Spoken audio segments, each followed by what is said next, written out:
Whether you saw my last video or not, you can probably guess that that is not a good thing.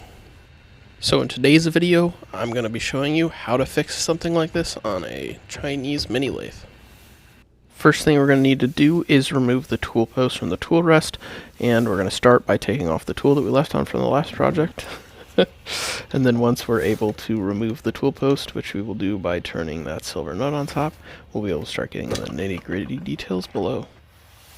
So while we're in here, we're also going to clean up all of the gritties and nastiness below the tool post, just to keep things clean and nice.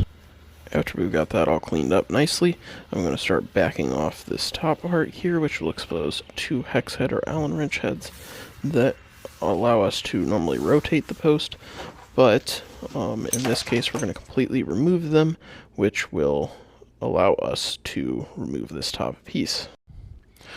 Once we've got that out of the way here, we're going to have to start figuring out why this slide has so much slop in it. Now what I've noticed immediately is there's a few studs that are used to adjust the slide.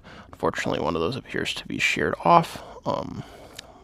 Not sure when or how that happened, but what we're going to do is back off the nuts of these other two, and then the studs have an Allen head cut into them, so you can tighten them down and then use that nut to lock that in place. So we're going to tighten those up, which should remove the slop in this axis of motion, but there's still more slop in the axis below this riding on the main slide.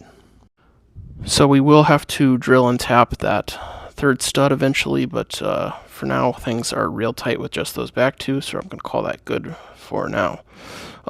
Additionally though, if you look here, you can see there's still slop on this axis. So I'm going to start by loosening these two Allen nuts, and we're just going to keep moving down the line until we get this thing figured out.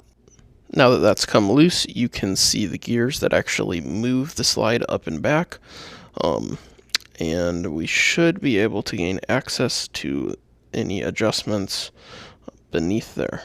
So I had to reposition the camera, but basically there's a metal bar held in by 3 Allens with a singular adjustment stud.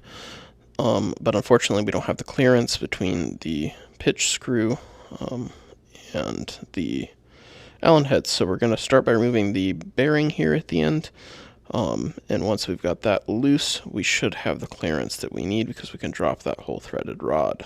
So here in the next part, basically I did the same thing where I loosened up the nut, and I actually had to back this stud up because this stud would increase the distance that those Allens were tightening down to, so it was almost the opposite of the other slide. Once I did that, I relocked this down and found that it was very tight. Next we just have to reconnect this blue part, and then from there we'll have to reattach the bearing that holds the pitch screw, and we'll be good to go.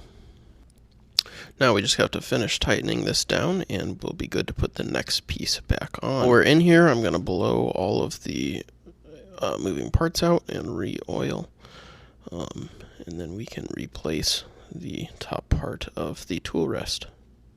Now you can see we've eliminated all of that slop where I'm moving the whole lathe almost as much. Here's the previous video just so you can see how much was there versus now where I'm moving everything including the camera.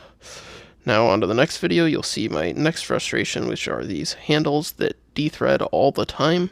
We're going to fix that soon.